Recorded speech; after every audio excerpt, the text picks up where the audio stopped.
Bismillah, assalamualaikum warahmatullahi wabarakatuh. Alhamdulillah, wassalatu wassalamu ala rasulillah, wa la hawla wa la quwata illa billah. Mari kita awali kajian kita ini dengan baca basmalah. Puji syukur kita panjatkan kepada Allah Subhanahu wa taala yang masih terus memberikan nikmat kepada kita, kehidupan, umur yang panjang, kesehatan dan juga kesempatan. Juga nikmat iman, nikmat Islam, nikmat ibadah, nikmat menuntut ilmu agama yang tentunya masih Allah anugerahkan kepada kita. Kita syukuri semuanya karena ini merupakan anugerah yang terbesar yang masih Allah anugerahkan kepada kita.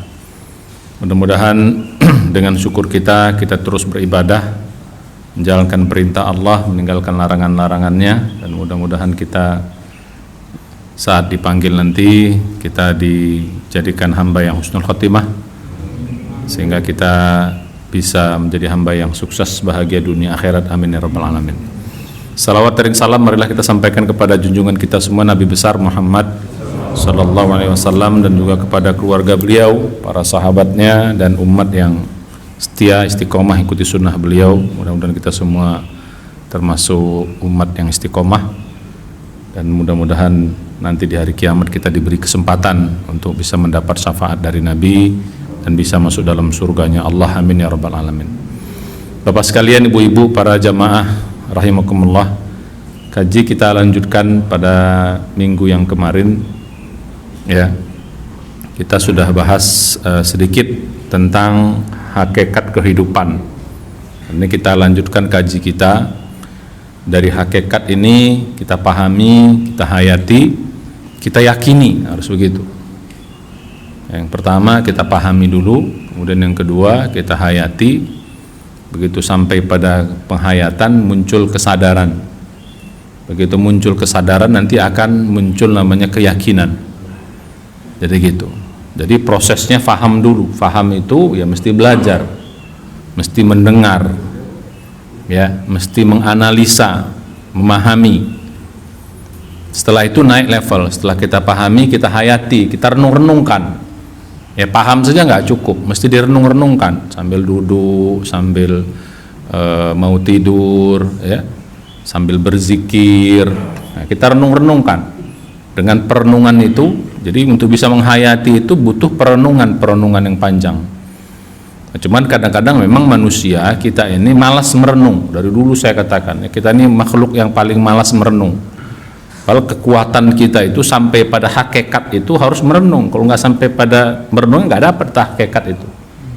Kan kita bahas kemarin ya, hakikat itu sesuatu yang benar, bukan kamuflase, bukan fata morgana, bukan maya, bukan semu. Lawannya itu semu. Hakikat itu sesuatu yang pasti, sesuatu yang benar, sesuatu yang sesungguhnya. Lawannya itu tadi fata morgana, maya, ya. Jadi gitu, semu. Nah, dunia ini sebenarnya semu. Sebenarnya dunia ini dunia maya sebenarnya. Cuman kita menganggap dunia ini dunia seolah-olah dunia yang hakikat, bukan. Akhirnya kita menyebut dunia maya itu yang virtual. Nah, itu virtual bagi kita. Gitu loh. Kita menganggap ini yang hakikat. Padahal sebenarnya tidak, ini tuh maya. Yang di situ maya dalam maya lagi gitu loh. Nah, gitu. Ya, jadi begitu. Jadi semua dalam hidup kita ini tidak sebenarnya, semua ini tidak sebenarnya. La'ibun wa lahwun. Dalam Al-Qur'an dikatakan tidak sebenarnya. Ya, wa ma hadhil hayatud dunya illa la'ibun wa lahwun. Tidaklah kehidupan dunia ini kecuali laib, tempat main-main, enggak sebenarnya. Wa lahwun, tempat bersenda gurau, sesuatu yang semu. Wa innal akhirata hiyal hayawan. Nah, hidup yang sesungguhnya, hidup yang hakiki itu nanti setelah kita meninggal, sampai nanti hari kiamat. Nah, jadi hari ini kita belajar tentang hakikat kehidupan, biar kita jangan mislead gitu loh. Kita menganggap dunia ini benar sesungguhnya, padahal dia cuma maya. Maya itu apa sih arti maya? Apalagi sekarang yang nyata ini mau dibikin maya juga karena teknologi meta katanya. Nah, aduh, makin kacau lagi kita kan gitu. Jadi orang nggak perlu keluar rumah, cukup di rumah semua kegiatannya. Jadi meta, waduh, tambah parah lagi. Nah, inilah manusia. Jadi supaya kita tidak terjebak kepada dunia yang semu ini, akhirnya menyesal kita. Jadi yang sesungguhnya itu nanti mulai dari saat sakratul maut, dan itulah sesungguhnya hidup itu akan muncul nanti. Makanya kalau kita bahas orang-orang yang berkaji tinggi itu, hidup yang sesungguhnya itu setelah mati. Kalau ini kita belum hidup sebenarnya nih. Ini nggak hidup, setelah mati itulah hidup yang sesungguhnya. Nangis di situ, nangis yang sebenarnya. Senyum situ, senang di situ, senang yang sebenarnya. Kalau di sini enggak. Ini panggung sandiwara. Kita nangis di sini bukan nangis yang sebenarnya. Kita menderita di sini bukan penderitaan yang sebenarnya. Kita ketawa di sini, kita senang-senang di sini, kita happy-happy di sini bukan senang yang sesungguhnya. Tapi senang yang sifatnya semu. Sementara begitu mati selesai semuanya. Begitu. Kehidupan yang sungguhnya dimulai saat setelah kematian itu. Maka disitulah banyak orang nanti menyesal.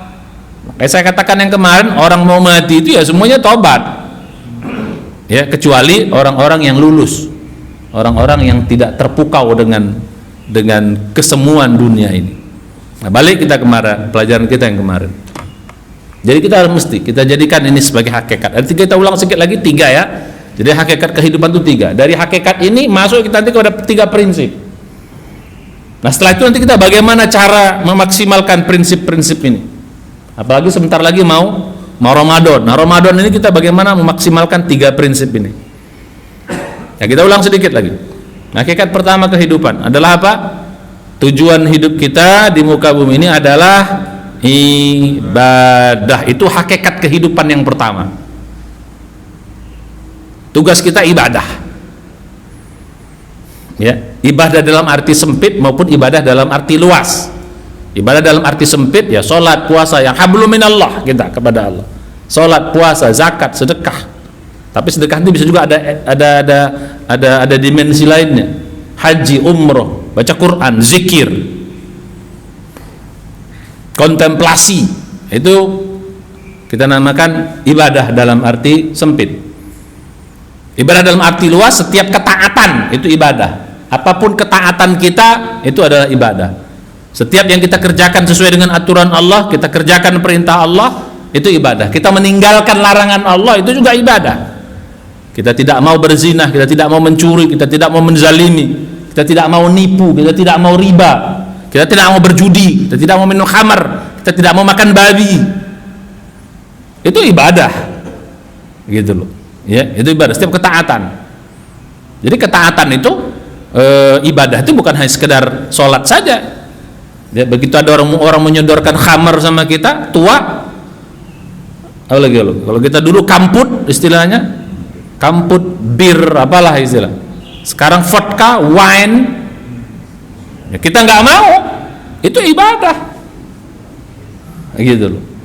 Jadi demikian.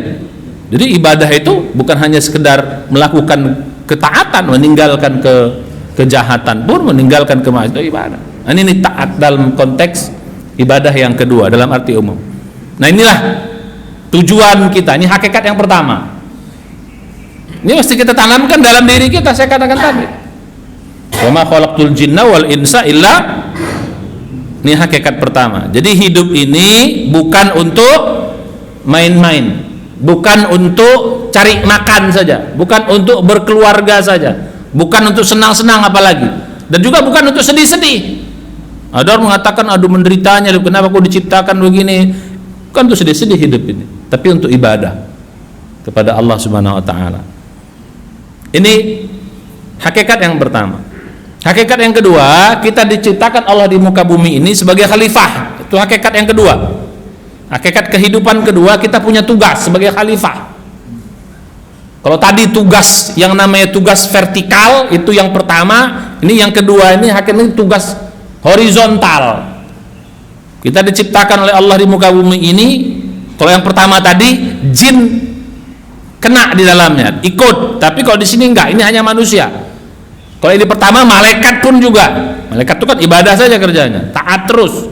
La ya'sunallaha ma amarahum wa yaf'aluna ma yu'marun. Selalu mengerjakan apa yang diperintahkan, tidak pernah berbuat menyimpang dari tugas-tugas mereka. Kalau manusia nambah lagi tugas kita. Kita khalifah di sini, ada tugas yang kita emban. Bukan sekedar hidup diri kita sendiri. Nah banyak orang yang egois hidupnya. untuk dirinya sendiri, hidup untuk dirinya dan keluarganya paling banter. Ya, jadi gitu. Tidak lebih daripada itu. Dia cari duit, dia jungkir balik, ya hanya buat sekedar yang sekecil ini.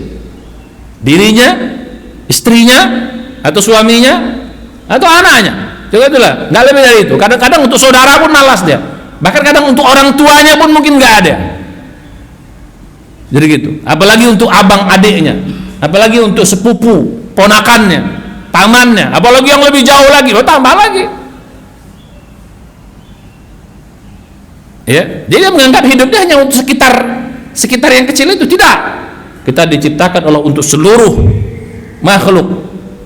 Jadi wa ma arsalnaka illa rahmatan lil alamin, tidak aku turunkan engkau wahai Muhammad kecuali rahmat untuk sekian alam. Itu bukan hanya tugas Rasul, tapi juga tugas kita sebagai umat Rasul. Nah, gitu. Karena Rasul itu kan tauladan. Jadi kalau Rasulullah itu diturunkan rahmatnya, kita pun sebagai manusia pun sama, karena kita adalah umat Rasul. Yang kemarin saya katakan, yang namanya umat Rasul itu bukan orang beriman saja. Ini orang umat Rasul yang beriman nih, yang taat ini ya kita. Tapi ada juga umat Rasul yang nggak taat, yang nggak beriman. Orang kafir itu umat Rasul. Jadi jangan kita bilang orang kafir itu bukan umat Rasul. Cuman umat Rasul yang menyimpang, umat Rasul yang tidak beriman. Karena Rasulullah diturunkan untuk apa? Kafatan linnas. Kafatan untuk seluruh umat manusia. Jadi kalau Rasulullah diturunkan untuk umat manusia, berarti seluruh manusia itu adalah siapa? Adalah siapa? Adalah siapa? Ya umat Rasulullah. Nabi Musa diturunkan kepada Bani Israel, maka Bani Israel umat Rasul Musa. Begitu juga umat-umat yang lain Nabi diturunkan umat itu di kaum itu, ya dia umat Nabi itu. Nah, karena Rasulullah diturunkan kepada seluruh umat manusia, maka dia seluruh manusia mulai dari Rasulullah diangkat menjadi Rasul sampai nanti hari kiamat adalah siapa? Adalah siapa? Ya umat Rasulullah. Jangan salah nih yang begini-begini ini.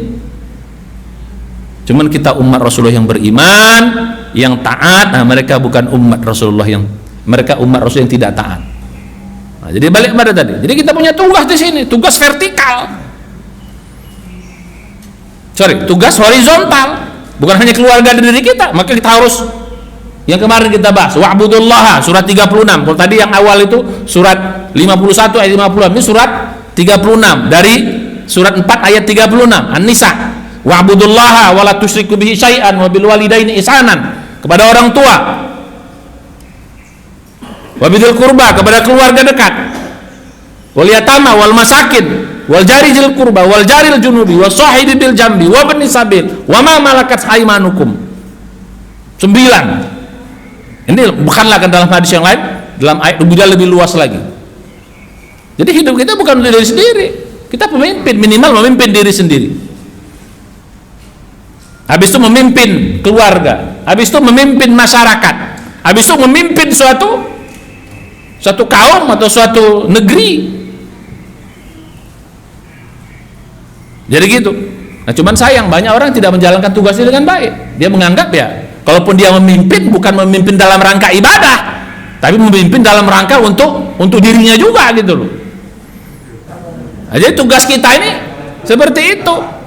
Harus tahu. Kita kasih tahu anak kita kasih tahu diri kita tanamkan bahwa hidup di dunia ini bukan sekedar main-main. Kita memimpin. Pemimpin itu gimana sih? Kullukum ra'in, kata Nabi, wa kullukum mas'ulun an ra'iyatihi. Kalian ini semua pemimpin, khalifah. Dan setiap pemimpin akan dimintai pertanggungjawabannya. Ada pertanggungjawaban nanti di hadapan Allah Subhanahu wa taala. Ya, bukan sekedar main-main. Bukan sekedar yang tadi happy dan sebagainya. Nah, ini hakikat kehidupan yang kedua. Ada tugas. Nanti kita bahas lebih detail lagi. Tugas khalifah itu apa? Bertingkat nanti tugas khalifah. Kemarin sudah saya sampaikan. Nanti lihat lagi pada yang pelajaran sebelumnya. Lihat pelajaran sebelumnya. Nah, baru yang ketiga, hakikat yang ketiga, dunia ini adalah ujian. Nah, ini semuanya itu di sini. Dia ini ujian, dunia ini ujian, bukan tujuan. Tujuan itu yang tadi. Ini ujian ini. segala kenikmatan dan dengan segala kesulitannya, segala keenakannya dengan segala penderitaan. Itulah dunia. Enaknya ujian, tak enaknya ujian, senangnya ujian, nikmatnya ujian, susahnya pun, musibahnya pun mau ujian. Jangan kita pikir ujian itu hanya yang tak enak, yang senang tuh ujian. Malah ujian yang senang ini lebih berat daripada ujian yang tak enak. Ujian semuanya. Begitu. Wa nabluukum bisyarri wal khair fitnatan. Kata Allah begitu dalam surat ke-21. Ya, kami jadikan yang setiap kesulitan itu dan juga setiap kenikmatan itu fitnatan, sebagai ujian. Nah, kita harus tahu, jadi jangan terjebak pada dunia ini ujian. Nah, ujian dalam arti apa? Apakah dengan ujian ini kita tetap bisa fokus ibadah enggak? Itu tadi. Apakah dengan ujian ini kita tetap masih fokus menjalankan tugas enggak? Kalau di dunia ini dengan segala macam ujiannya kita tetap fokus ibadah, baik umum maupun khusus, tetap menjalankan fungsi khalifah, kita lulus. Tapi sebaliknya, kalau ada orang yang ujian nih, akhirnya dia bikin lalai dari tugas utamanya, sibuk ngurus dunia, lupa ibadah, lupa taat. Gara-gara sibuk ngurus dunia, sudah nggak taat lagi, yang haram disikat, yang halal malas dikerjakan. Justru yang haram banyak ustadz sekarang, jangankan nyari yang halal, yang haram pun susah gitu loh. Gara-gara cari dunia terabas semuanya, nggak peduli halal haram, langgar semua aturan-aturan Allah, pokoknya dapat. Nah, ini bahaya ini kalau kita enggak, karena ini ujian. Ya, kita tidak terpengaruh pada ujian, tetap kita berada dalam ujian itu karena memang itu kita diciptakan, kita dihidupkan ini untuk memang diuji. Inna ja'alna ma'al ardi zinatan laha linabluwahum ayyuhum ahsanu amala. Kami jadikan dunia ini beserta segala macam pernak-perniknya linabluwahum, untuk menguji kita. Ahsanu amala, siapa yang lulus, yang terbaik nanti amalnya. Nah, jadi demikian, jadi ujian. Nah, karena ujian, jangan sampai gara-gara ujian ini kita nggak lulus tugas utama kita. Aja orang gara-gara ujian lupa anaknya, lupa istrinya, sibuk cari uang, lupa anak istrinya, lupa keluarganya, lupa orang tuanya, hanya untuk dirinya saja. Ya, walaupun dia bilang ini untuk apa? Ini untuk anak istriku, ya, tapi banyak juga dia tidak juga. Ya, nikmatnya, tapi habis itu anak istri tidak diperhatikan. Tanda petik pendidikannya. Akhirnya anak tidak mengerti siapa Tuhannya. Anak tidak mengerti. Anak-anak sekarang, aduh, ngeri kita. Ya, saya punya anak apa namanya? Anak yang ya 3 orang masih muda-muda lah bahasa gitu. Pertanyaannya ngeri, gila-gilaan pertanyaannya. Nah, ini kalau kita nggak ngerti ilmunya, kemana anak itu mencari kebenaran dalam kehidupan yang kemana dia mau nanya? Ke Google, ke YouTube, ke Instagram, ke Facebook. Kalaupun dia mau, itu nggak lengkap gitu loh. Itu bukan ilmu, itu cuma wawasan doang. Iya, kalau dia dapat yang benernya, penjelasan yang benar. Kalau ada salahnya gimana? Akhirnya tersesat. Gila-gilaan pertanyaannya, Pak. Saya tanya sama anak kamu kawan-kawan kamu begini juga? Iya, Pak. Gimana mereka? Ya sudah, akhirnya nggak peduli. Karena orang tuanya nggak bisa jawab. Kadang-kadang orang tuanya pun nggak peduli terhadap pertanyaan itu. Yang gila-gilaan, Pak, pertanyaannya. Ngeri kita pertanyaan anak kita. Pantas banyak anak yang bisa ateis, walaupun mungkin dia nampak di rumah tuh kayaknya baik-baik saja. Dia nggak percaya sama Tuhan. Ngeri anak-anak sekarang, Pak. Mungkin kita di sini selalu di masjid, kita nggak tahu nengok dunia anak-anak kita ini. Wah, saya pernah ajak diskusi sama Pak Edi ini, Pak. Anak gitu ngeri, Pak, pertanyaannya, Pak. Ini kalau nggak bisa kita jawab, misleading ini anak-anak kita ini. Nggak tahu dia siapa Tuhan. Kalaupun dia disampaikan Tuhan cuma sekedar doktrin doang. Doktrin nggak paham dia, doktrin doang.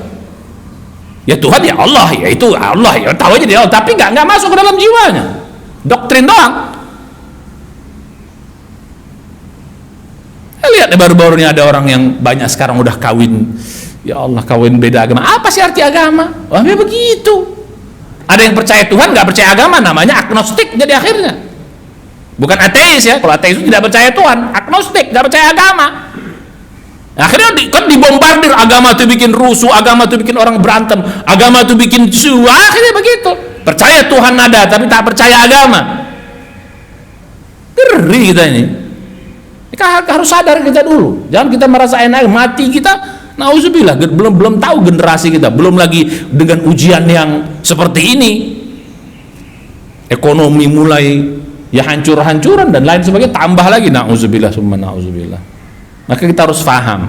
Jika kita ajarkan dari kecil anak itu, nah kita di dunia ini begini, ajarkan dengan kasih sayang, ajarkan yang benar, the truth itu kita ajarkan, hakikat kehidupan itu, biar dia tidak misleading dalam kehidupannya. Walaupun dia nanti ya agak-agak meleng dikit, yaitu biasalah, tapi dia tahu benernya. Once dia akan balik kepada tempat yang benar, once dia tergelincir, dia bisa balik kepada jalur yang benar. Sekarang dia nggak tahu jalur itu benar, gimana dia mau balik orang dia nggak tahu mana jalan yang benar itu. Ya kita bukan nakut-nakuti, kita harus apa? Makanya saya senang kalau bapak-bapak ini, kita ini nanya gitu loh. Kalau ada ustaz tuh nanyanya jangan nanya yang ecek-ecek gitu, nanya yang dalam gitu loh. Bukan sekedar nanya urusan fikih.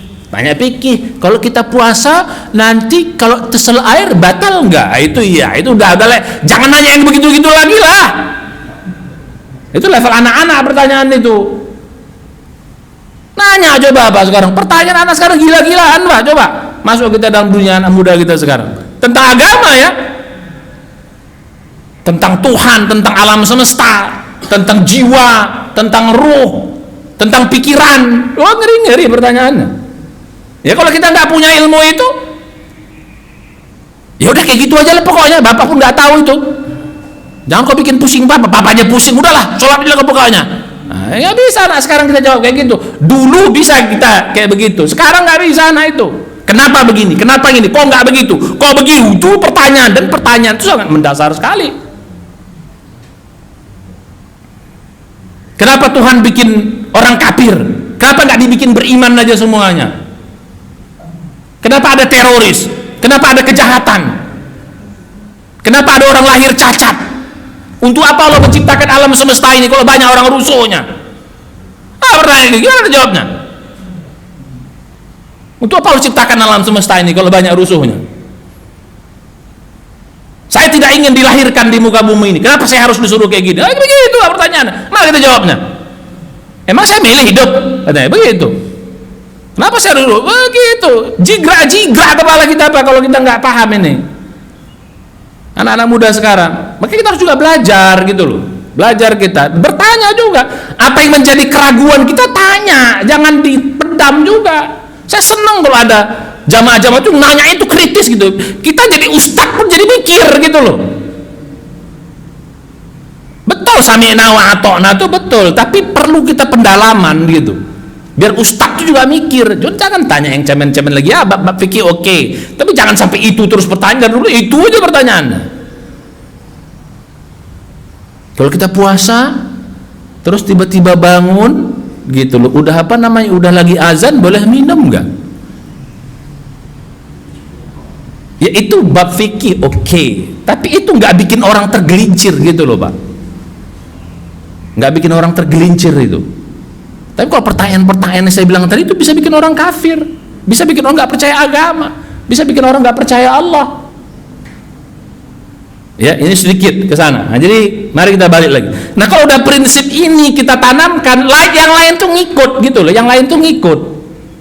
Yang lain tuh ngikut. Yang lain tuh pertanyaan-pertanyaan apa bahasa kitanya? Pertanyaan-pertanyaan cabang saja. Intinya di tiga ini.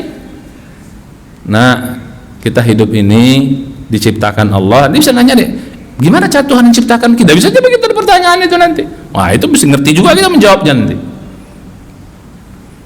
Apa tujuannya? Seperti ini. Jadi yang ketiga prinsipnya apa? Hidup ini adalah ujian. Kenapa ada penderitaan yang kita bilang tadi? Ada orang lahir cacat, ada orang membunuh, ada orang memperkosa, terjadi perang. Nah, kita bisa jawab, nah hidup di ujian, semuanya diuji. Semuanya diuji. Semuanya diuji. Yang mau membunuh itu ujian bagi dia, yang dibunuh ujian, keluarga yang dibunuh ujian, orang yang nengokin ujian. Pemerintah, apakah mau mencegah atau menghukum? Ujian. Jadi semuanya ujian. Nah, oh iya, jadi masuk pada konsep utamanya dulu. Ini konsep tiga ini konsep gitu loh bahasa kita. Hakikatnya yang mesti kita ini ujian semuanya. Lahir cacat tuh ujian. Dia ujian dalam kesulitannya. Lahir dari keluarga yang enak itu ujian juga gitu kita bilang. Ujian dalam kesenangannya. Lahir pinter itu ujian dengan kepintarannya. Lahir cantik ujian dengan kecantiannya. Lahir jelek ujian dengan kejelekannya. Ya hidup ini ujian. Aja oh iya ya ujian. Nah, kita kasih tahu. Jadi ini konsep dasar yang mesti kita paham. Dan ini bisa menjawab semua pertanyaan tuh nanti. Semua pertanyaan itu cabang-cabang semuanya. Bisa kita jawab kalau kembali kepada konsep utama ini. Ya, jadi apa tadi? Yang ketiga, hidup adalah ujian, senangnya maupun susahnya, enaknya maupun tak enaknya, penderitaan, semuanya ujian. Ya termasuk anak ujian, istri ujian, suami ujian, jabatan ujian, semuanya ujian.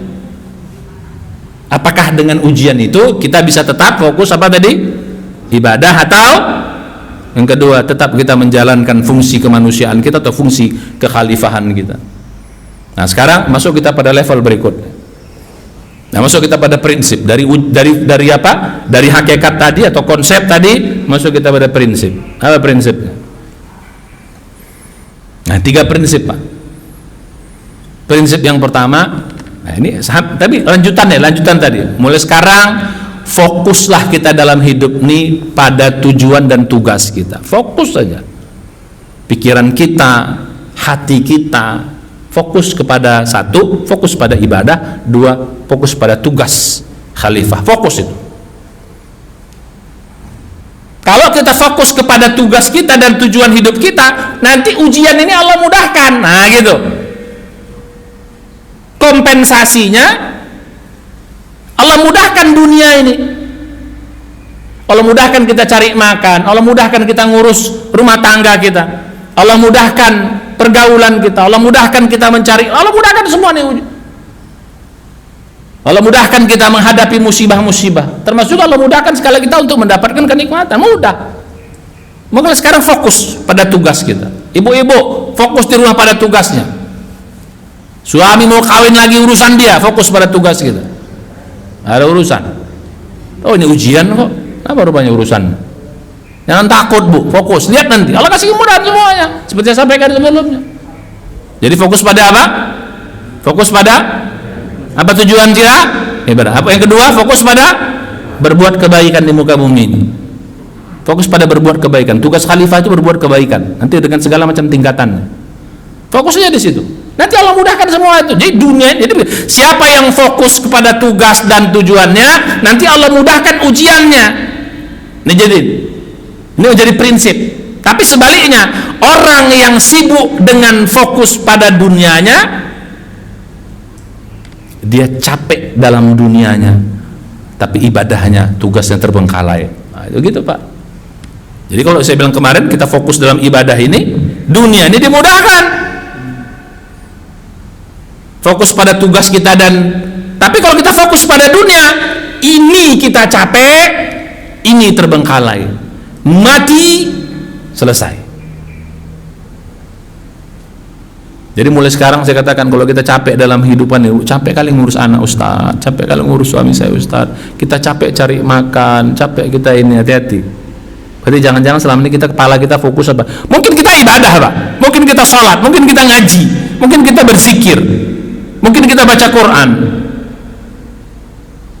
tapi itu semuanya sekedarnya. Kepala kita semua di sini. Ustadz saya udah ngaji, Ustadz saya udah gini, tapi kenapa capek? Karena kau fokusnya di sini. Ibadah itu sambilan kau bikin. Berbuat baik kepada manusia lain itu sambilan. Nah jadi salah. Jadi walaupun mungkin kita sudah, tapi sambilan, karena sambilan tetap capek. Gitu loh. Jadi sekarang siapa yang capek dalam kehidupan dunia apa? Capek ngurus anak, capek ini, capek semua, capek. Kan saya bilang kemarin, dunia ini enaknya aja capek, enaknya aja bikin stres, apalagi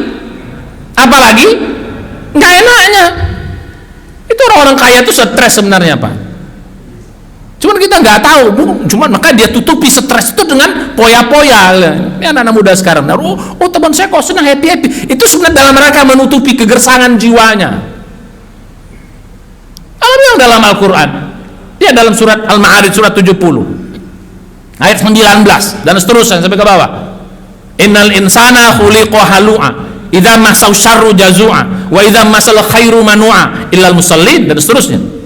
Manusia itu diciptakan dalam keadaan penuh masalah, Pak. Semuanya masalah. Idza massahu syarru jazu'a, kalau ditimpa keburukan dia stres. Wa idza massal khairu manu'a, apabila ditimpa kebaikan, manu'a, dia bakhil, pelit, takut hilang. Jadi sama. Jadi dapatnya susah, dapatnya stres, takut hilang. Lihat orang berumah, tinggi-tinggi rumahnya, ada CCTV, ada anjing, pagar tinggi, tembok, ada satpam lagi. Itu menunjukkan apa sebenarnya? Menunjukkan apa? Takut. Udah pakai CCTV, pakai apa? Takut kali. Tidur pun waduh, gelisah. Padahal tempat tidurnya lebarnya, empuknya, pakai AC. Harus tidur tuh harus minum obat tidur. Rumah awak nggak ada AC, nggak ada apa, ngelosor tidur kita. Kadang-kadang bangun-bangun kata pintu tuh tak terkunci. Ya tak terkunci rumahnya, lupa awak. Kenapa bisa tidur kadang-kadang terkunci? Ya apa mau diambil, ambil apa kalian? Pernah saya ceritakan ada rumah saya ada sampai sekarang, mungkin sekarang ada jendela nako, sekarang jarang orang pakai nako, Pak. Rumah saya masih nako sekarang. Nako itu zaman kapan? Hilang tuh, copot, karena copot nggak bisa kita cari kacanya itu. Terbuka aja nako itu, kata istri, Bang, belilah apa, cari, kalau nggak tutup nanti masuk maling. Dia bilang, Dek, ini ilmu hakikat maling nih ya, saya ajarkan hakikat maling ini. Maling kalau nampak dia nako itu terbuka nggak akan masuk, nggak akan. Kenapa? Dia bilang orang ini nako aja nggak sanggup orang ini beli, nggak akan ada orang di rumah itu. Nako aja nggak sanggup orang ini beli, ngapain aku masuk? Benjolnya pasti, dapatnya belum tentu ya. Rumah kita nggak ada pagarnya, ada itu rumah kita pagar nggak ada, orang langsung masuk pintu kita. Ada pagarnya nggak ada, ya udah pagar dikunci lagi, digembok lagi, pakai kode lagi, ada CCTV, ada anjing, ada apa, tidur masih stres. Itu begitulah, padahal kurang kaya apa? Itu walaupun nampak kita senang, tapi sebenarnya dalam ketakutan kehidupan itu. Ya, jadi dapatnya aja, enaknya aja bikin stres, apalagi hilangnya nggak ada. Kalau kita nggak adanya aja enak, apalagi adanya tambah enak, kan gitu. Nah itulah orang yang beriman. Nah jadi balik pada kita. Jadi mulai sekarang fokus, Pak. Ini tugas kita fokus. Mulai sekarang fokus pada ibadah. Ibadah selesai, ibadah dulu, ibadah lagi, ibadah terus. Fokus pada taat, apapun taatlah ceritanya. Ya, jangan masuk yang enggak benar. Terus selalu berbuat baik kepada manusia. Sebagai tugas khalifah kita, terus berbuat baik, jangan pernah berhenti. Lihat, dimudahkan semua itu.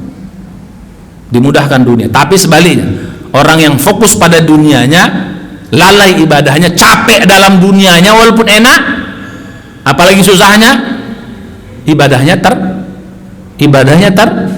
terbengkalai. Begitu mati, nauzubillah, baru timbul penyesalan. Prinsip pertama. Prinsip kedua, jadikan dunia ini mendukung. Nah ini, jadi kalau tadi fokus ya, jadikan dunia ini mendukung tugas utama kita, ibadah kita. Jadikan dunia, jangan sebaliknya, jadikan ibadah ini untuk mendukung dunia. Ini banyak orang begitu, ibadah jadi dukung dunia. Terbalik, ya akhirnya jadi susah juga. Kenapa kau berzikir? Kenapa? Ya aku berzikir, aku ini ada istilahnya ngamalin gitu loh. Supaya apa? Supaya dapat ini, supaya laku, supaya ini ibadah mendukung ini. Jangan fokus, nanti Allah yang mudahkan sendiri. Nggak usah kau ke situ. Istilahnya apa tuh, wiridannya? Ustadz, amalannya apa sih Ustadz? biar kita, istri anak kita itu bisa kelepek-kelepek. Kok begitu? Apa sih amalannya biar lancar rezekinya? Terbalik, udah kau fokus pada ibadahmu itu jadi mudahkan. Jadi apa? Dunia memudahkan ibadah dan tugas kemana? Jangan sebaliknya. Ustadznya terkenal untuk apa? Untuk menyenangkan diri. Oh, ini bahaya. Banyak yang begitu, menggunakan status ustadznya untuk mendapat kesenangan. Nauzubillah yang begitu. Itu bisa tidak ikhlas kita. Ya, status keibadahannya supaya dibilang soleh, dengan soleh nanti mudah nipuin orang. Nauzubillah, jangan begini Pak. Jadikanlah apa? Jadikan dunia pendukung ibadah kita, pendukung amal soleh kita. Jangan sebaliknya. Jangan amal soleh ini, ibadah ini justru akan membuat kita senang. Jadi tujuannya dapat kesenangan, ngapain? Untuk apa? Orang sementara doang.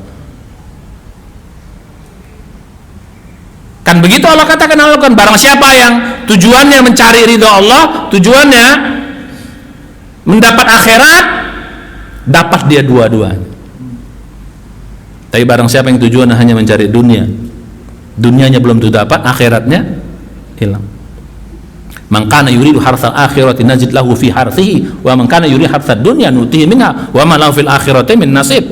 Surat 42 ayat 20. Asy-Syura. Barang siapa yang mencari kepentingan akhirat, hakikatnya adalah akhirat, nazid lahu fi hartsihi. Kami tambah, kami lipat gandakan keuntungannya baik dunia maupun akhirat. Tapi wa man kana yuridu hartsad dunya, barang siapa yang nikatnya hanya untuk menyenangkan dunia saja, walaupun dia ibadahnya untuk sekedar mendapat kesenangan dunia, nu'tihi minha, kami kasih dunia itu sebagian, wa ma lahu fil akhirati min nasib, enggak dapat bagian apa-apa di akhirat nanti.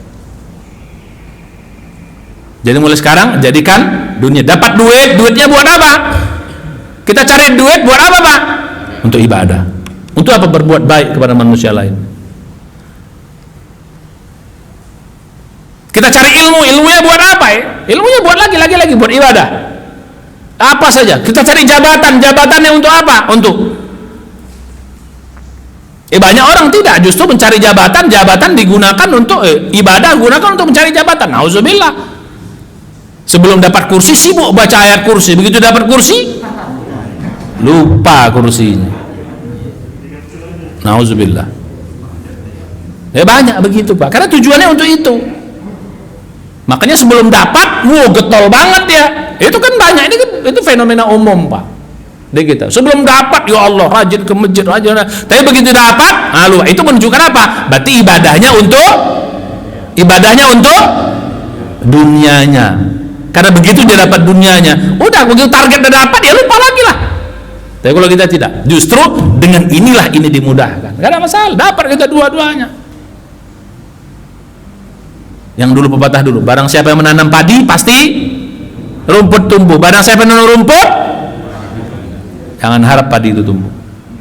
Jadi itu Pak, prinsip yang kedua. Jadikan duniamu untuk pendukung ibadah dan fungsi khalifah. Tapi jangan jadikan sebaliknya. Kalau kau jadikan sebaliknya, capek kau nanti sama dunia tuh, lihat. Walaupun kau rajin ibadah, tapi capek kau dunia tetap. Yang ketiga, prinsip yang ketiga apa? Jangan lama-lama di dunia ini Pak ya. Dalam apa namanya? Dalam ujian dunia jangan lama-lama. Karena tujuan di sini balik ini sambilan saja. Jangan fokus di sini. Begitu sudah mulai kita lama-lama, dilihat nanti capek nanti kita di situ, cepat balik. Makanya begitu kita mulai lupa, begitu kita mulai lalai, begitu mulai lama-lama di dunia ini, cepat balik. Cepat balik. Apalagi sambil berbuat dosa, cepat balik. Itulah orang takwa itu Pak. Dia tidak lama-lama. Jadi kalau kita balik kepada konsep takwa, siapa orang takwa yang kepada orang yang fokusnya pada ibadah dan taat. Yang kedua, dia fokus pada fungsi-fungsi kekhalifahan. Yang kedua, siapa orang takwa itu? Orang yang dunianya mendukung ibadah dan ketaatan, bukan orang yang sebaliknya. Yang ketiga, siapa orang takwa itu? Orang yang tidak lama-lama dalam dunianya Pak. main apa namanya, main bulu tangkis, main pingpong, ya sekedarnya saja, jangan pagi, siang, sore, malam. Sholat sekedarnya, ibadah sekedarnya. Ya sekali-sekali sebulan oke lah, ini tiap hari pula kayak gitu.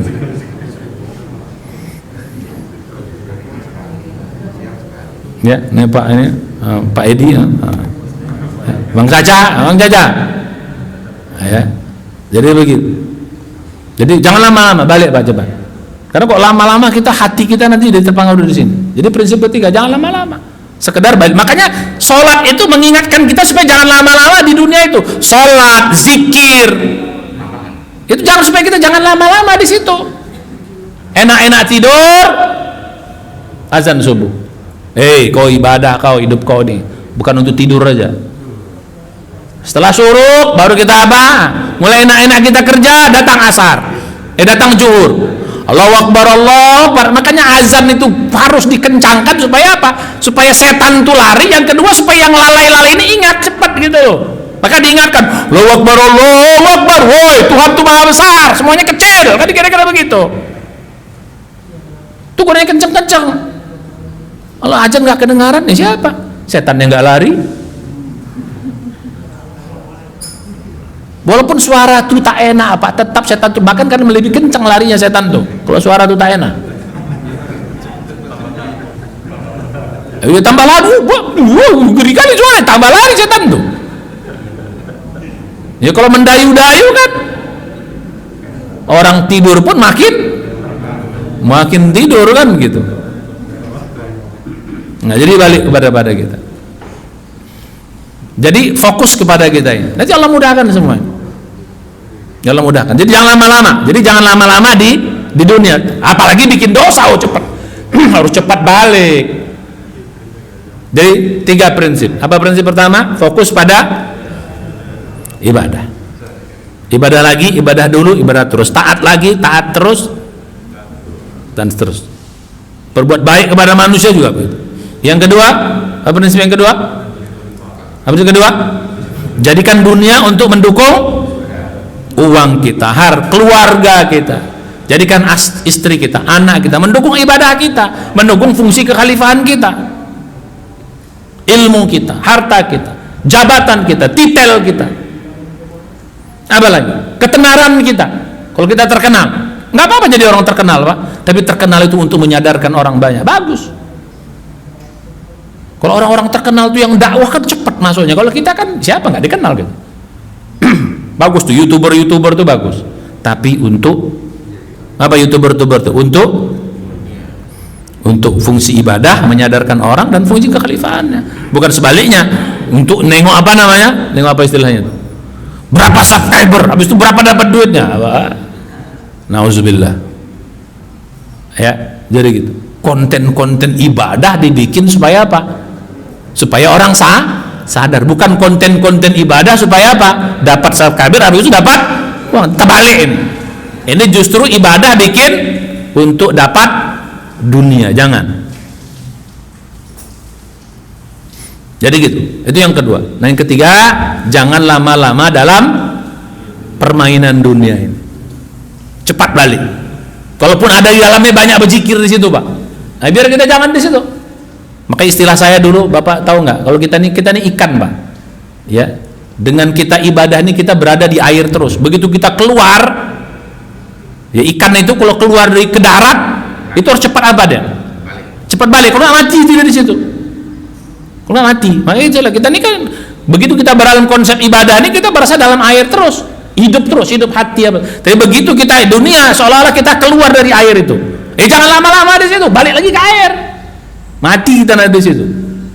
Makanya ikan itu akan jadi asin kalau udah Pak, bayangkan Pak, ikan di laut itu kan asin. Kenapa nggak pernah asin dagingnya? Karena dia hidup. Tapi begitu dia mati, jadilah ikan asin. Nggak ada ikan hidup yang asin, Pak. Padahal dia hidup di air itu, air yang asin. Nah, kalaupun main keluar ya kayak macam SpongeBob itu, taruh air di sini. Nah, itu berzikir tuh. Terus SpongeBob, kalau dia ke air tuh dia apa? Taruhnya apa? Yang yang kayak astronot itu air sedang gitu ya, gitu. Berzikir itu gunanya begitu. Nah, makanya berzikir itu supaya apa? Supaya jangan kita kena dunia itu. Berzikir terus. Ya berzikir itu bukan harus subhanallah, tapi hati yang terus ya, hati dan mulut juga sekali. Bareng-bareng atau satu-satu. Nah, jadi begitu. Nah, kalau 3 prinsip ini kita jalani, insya Allah dunia ini akan mudah. Lihat, tapi sebaliknya, kalau prinsip ini kita salah, nah, habis itu apa yang kita dapat dari Allah Subhanahu Wa Taala? 1, kita dapat ridhonya, dapat rahmatnya, dapat pertolongannya. Ini paling tinggi, rahmat Allah kita dapat. Dia udah begitu, dapat kita rahmat, dapat ridho Allah, doa dikabulkan, pokoknya dapat dah semuanya.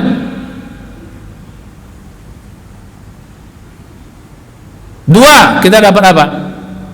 Hati tenang. Yang kemarin kita bahas surat berapa? Surat 10 mulai 61 sampai 63.